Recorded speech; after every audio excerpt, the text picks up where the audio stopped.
السلام عليكم. بزاف ديال الناس كيتسائلوا على الدم اللي كنتبرعوا به فين كيمشي، خاصه انه كاين بعض الاشاعات اللي كتقول بلي الدم ديالنا اللي كنعطيوه وكنتبرعوا به كيتباع، وكاين اللي ما عرفتش كيدير به، وكاين اللي كيتاجروا به، ومع الاسف هادشي كله ماشي صحيح.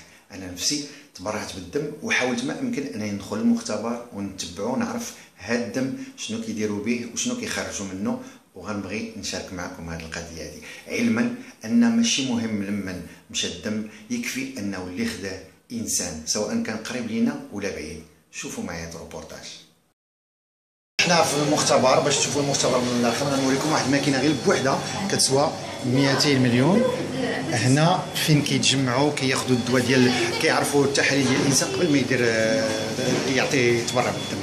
هذه سي اون اوتر ماشين حتى كتسوى 600 مليون اللي كياخذوا بها العينات ديال هادو اللي كيتبرعوا بالدم وكيديروا لهم التحاليل، وهذيك اللي شفنا قبيله ديال المرضى. فوالا الحمد لله كلشي كيبشر بخير والناس كيديروا مجهود كبير. وهذا مختبر اخر اللي تا هو فيه كنديروا التحاليل ديال السيدا والهيباتيت وكاع هذوك الامراض اللي من بعد كتاخذوهم نتوما باش تعرفوهم ملي كتعطيو الدم ديالكم. دونك هادو دي ماشين كيكون تري شير، مي الحمد لله كيقوموا الدور ديالهم باش دائما صحه المواطن تكون هي الاولى. حنا في واحد لابوراتوار واحد اخر، الدم ملي كتعطيوه بحال هنا كيجي لهنا ومن بعد كيدخل لواحد لي زاباراي هنايا وكيبقى يدور واحد 3000 تقريبا دوره باش كيتفرق بوش وحده كتولي 3 ديال لي بوش، ولا في هاد لي ماشين اللي جات باش من بعد مع واحد الشركه اخرى كيخرجوا منه البلازما ياك دكتور؟ بلازما لي بلاكيت والسي جي ار. وهذه لا ماشين اللي كدير هادشي ومن بعد كيمشي للفريكو باش كيتجمد كلشي. فوالا من بعد هذيك المرحله اللي شفنا قبيله كيتقسموا لثلاثه وكيجي هنا. دونك الدم ديالنا وحده من الاقسام ديالو كيولي بحال هكذا لي بلاكيت.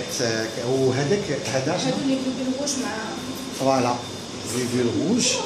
دونك غنشوفوا لي بلازما. دونك البلازما كونجولي هو هذا، حنا نشوفوه مثلج وهو اللي كياخذوا منه لي ميديكامون. دونك حنا كنشوفوهم في الفريكو هنا.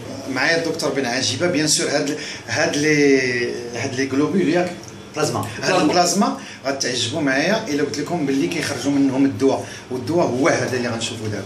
فوالا شرحوا لنا دكتور. فوالا دونك هذا كتشوفوا سي لو فاكتور 8. فاكتور 8 هذا سي لو ميديكامون سكون ابل ليموفيلي A. L'hémophilie A, c'est une maladie qui se caractérise par l'absence de facteur 8. ما عندوش فاكتور 8. هادو إلا وقع له غير جرح ما كيوقفش الدم. دونك خصو فاكتور 8. دونك نعطيوها فاكتور 8 كيوقف السينيما. هادي l'hémophilie A. كاين لوتر hémophilie كون ابل l'hémophilie B. هذا فاكتور 9 اللي ما عندوش فاكتور 9. كاين اللي ما عندوش فاكتور 8 سي l'hémophilie A، واللي ما عندوش فاكتور 9 سي l'hémophilie B.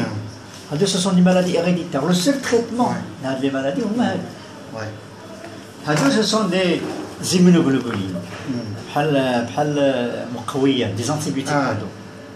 دونك هادو يسونتيزي با مال دي ميديكامون.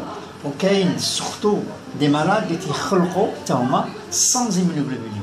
سبحان الله. كيمرضوا بليزانفيكسيون ريبيتيسيون، يديروا ليزانفيكسيون ريبيتيسيون. العلاج ديالهم هو هذا.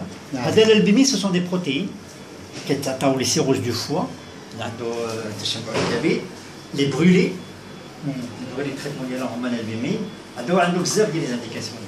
انا واحد من الحالات اللي كيستافدوا تقريبا حياتهم كامله من الدم تقريبا ياك دكتور، مره في افي كل 2 ولا 3 موا كيحتاج للدم هو من العريش. والسبب ديالها لانهم كاين التزوج ديال من العائله، فمن العائله من الام ولاد العم هما، فكيوقع في بعض لي ريجيون. فتا هذيك النداء نقول للناس يردوا بالهم قبل ويديروا التحليلات باش ما يوقعوش في هاد الامراض. والله يجازي المحسنين. شكرا. كنعطي الدم كيف ما وعدتكم، ونتمنى انكم نتوما ديروا لا ميم شوز. الحمد لله اليوم الحمله ادت الفعول ديالها، وكاين ناس بزاف نتمنوا انه دائما يستمروا وتكون جميع المراكز عليها زحام بحال اليوم. الله يوفقهم. كنتمنوا ان الناس هذا التبرع اللي كيديروا ما يديروش مره في العام، يديروا 3 المرات في العام، لان الخصاص عندنا سور 3 فوا. بمعنى باش نوصلوا للمونديال نكونوا 900,000 خصنا ما نبقاوش في 1% نوليو في 3%. الله يوفقكم، سهله جدا، شويه من وقتكم شويه من دمكم وبزاف الحسنات ان شاء الله. الله يوفقكم. امين. ميرسي.